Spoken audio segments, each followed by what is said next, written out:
بسم اللہ الرحمن الرحیم رب اشرح لی صدری ویسر لی امری واحلل عقدۃ من لسانی یفقہوا قولی۔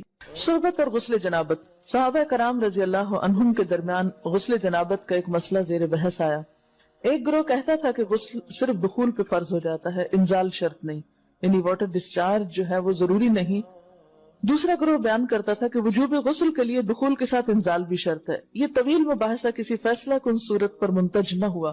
آخر قرار پایا کہ ام المومنین حضرت عائشہ رضی اللہ عنہا سے دریافت کیا جائے۔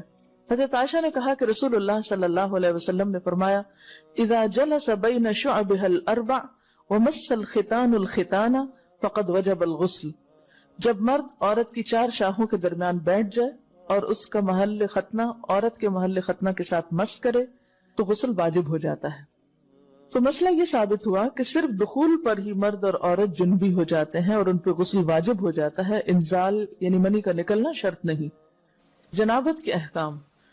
وجوب غسل کی حالت کو حالت جنابت کہتے ہیں۔ وجوب غسل یعنی جب غسل واجب ہو جاتا ہے تو اس حالت کو جنابت کہتے ہیں۔ جنابت کا لفظ جم سے، جم پہلو کو کہتے ہیں، بچنا۔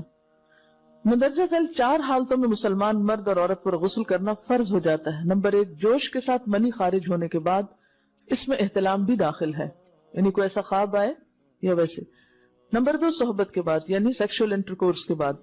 نمبر 3، حیض کے بعد۔ نمبر 4، نفاس کے بعد یعنی بچے کی پیدائش کے بعد۔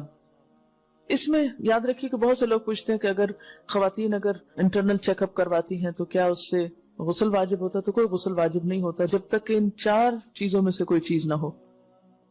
اس میں یاد رکھیے کہ بہت سے لوگ پوچھتے ہیں کہ اگر خواتین انٹرنل چیک اپ کرواتی ہیں تو کیا اس سے غسل واجب ہوتا؟ تو کوئی غسل واجب نہیں ہوتا جب تک کہ ان چار چیزوں میں سے کوئی چیز نہ ہو۔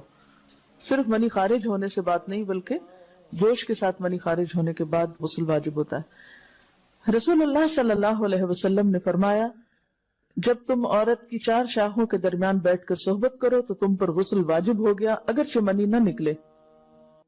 آپ نے غور کیا ہوگا کہ طہارت کے مسائل بہت تفصیل کے ساتھ اور اپنے اندر بہت ڈیٹیلز رکھتے ہیں، اور بہت سے موضوعات ایسے ہیں کہ جو انسان کی ظاہری زندگی نہیں بلکہ اس کی نجی اور ذاتی زندگی سے متعلق بھی ہیں، لیکن اس طرح پبلکلی ان کو پڑھانا اور ان کو سکھانا یہ بھی ایک ضرورت ہے، کیونکہ آپ صلی اللہ علیہ وسلم نے انصار کی خواتین کی تعریف کی کہ انصار کی خواتین کتنی اچھی ہیں جنہیں حیا دین کا علم حاصل کرنے سے نہیں روکتا۔ تو سوال یہ پیدا ہوتا ہے کہ آخر اتنی تفصیلات کیوں؟ اور بعض لوگ اس کو ناپسندیدہ قرار دیتے ہیں، تو ایسا کرنا ناسمجھی کی علامت ہے۔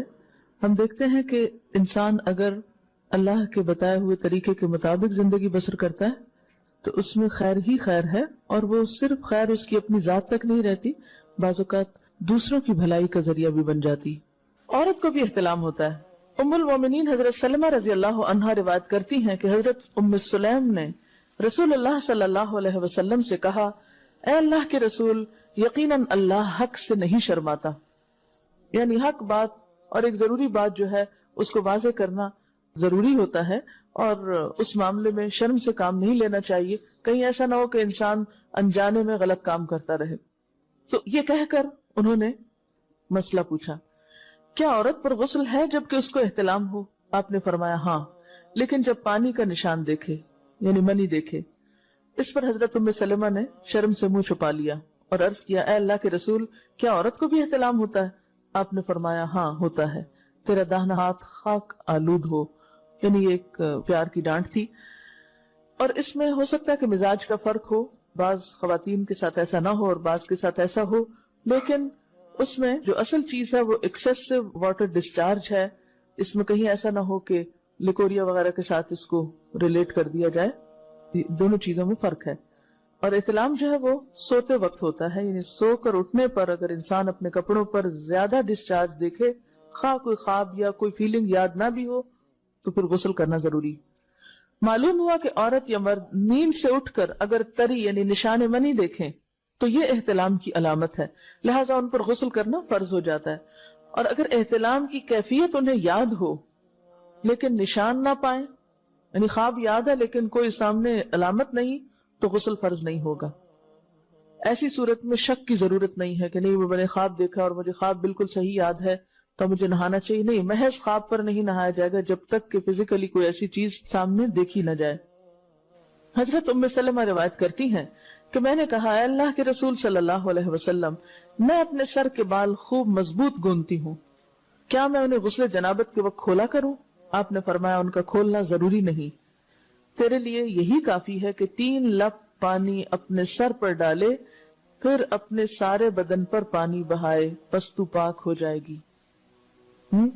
یعنی بالوں کی جڑیں بھیگنا، سکن بھیگنا ضروری ہے، سارے بال کھولنا ضروری نہیں ہے. جمبی کے بالوں کا مسئلہ. حضرت عائشہ کو خبر ملی کہ حضرت عبداللہ ابن عمر عورتوں کو غسل جنابت کے لیے بال کھولنے کا حکم دیتے ہیں. فرمانے لگی، ابن عمر پر تعجب ہے، انہوں نے عورتوں کو تکلیف میں ڈال دیا، وہ انہیں سر منڈوانے کا حکم کیوں نہیں دے دیتے؟ یہ حضرت عائشہ کی ڈانٹ تھی. یعنی وہ یہ تو کہہ رہے کہ عورتیں بال کھول کھول کے نہائیں، تو وہ پھر سیدھا یہی کہے کہ عورتیں بال منڈوا لیں. میں اور رسول اللہ صلی اللہ علیہ وسلم ایک ہی برتن میں غسل کرتے اور میں اپنے بال کھولے بغیر سر پر 3 چلو سے زیادہ پانی نہیں ڈالتی تھی. معلوم ہوا کہ غسل جنابت کے لیے بال کھولنے کی ضرورت نہیں، مگر یہ حکم صرف غسل جنابت کا ہے. غسل حیض کے لیے بالوں کا کھولنا ضروری ہے کیونکہ وہ مہینے میں ایک دفعہ ہے. حضرت عائشہ سے روایت ہے کہ انہیں رسول اللہ صلی اللہ علیہ وسلم نے غسل حیض کے لیے فرمایا، اپنے بال کھولو اور غسل کرو. اس میں آپ دیکھیے کہ دونوں چیزوں میں فرق کیوں ہے، دونوں کی نوعیت فرق ہے.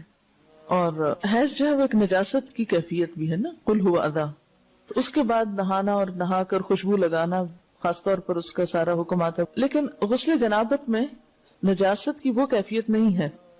یعنی حیض کا خون اور منی جو ہے ان دونوں کے حکم میں بھی فرق ہے. ٹھیک ہے نا. بعض علماء کے خیال میں جو منی ہے اٹ سیلف وہ ناپاک چیز نہیں ہے. اگر کسی کپڑے وغیرہ کو لگ گئی تو وہ کپڑا ناپاک نہیں، اگر اس کو خشک ہونے پر کھرچ کے صاف کر دیا جائے تو کپڑا صاف ہو جائے گا. لیکن خون حیض پر آپ صلی اللہ علیہ وسلم کیا فرمایا؟ چٹکیوں سے مل مل کے اس کو صاف کر کے دھوئے. تو ان دونوں میں بھی فرق ہے. لہٰذا ان دونوں کے بعد نہانے کے حکم میں بھی فرق ہے. ایک میں بال کھولے جائیں گے اور بال بھی دھوئے جائیں گے اور بالوں کی جڑیں بھی دھوئی جائیں گی، جبکہ دوسرے عام غسل جنابت میں بال کھولنا اور پورے بال دھونا شرط نہیں.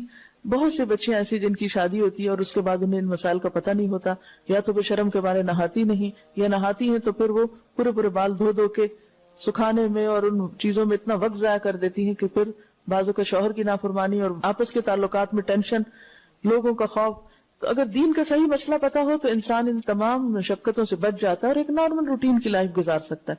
تو اس میں کیا صرف 3 کپ پانی، 3 لپ پانی، یعنی 3 دفعہ کیوں کہ اگر ایک دفعہ ڈالنے سے پوری طرح نہیں بھیگا تو آپ یہ بھی کر سکتے ٹیپ کے آگے سر کر کے تو ساری اسکن جو ہے سر کی اس کو آپ گیلا کر لیں، پیچھے سے بال جو ہیں اگر لمبے ہیں تو ان کو ایک طرف کر دیں تاکہ پورے بال نہ دھونے پڑے، نہ سکھانے پڑے اور نہ خشک کرنے پڑے، اور باقی جسم پہ پانی بہا لیں.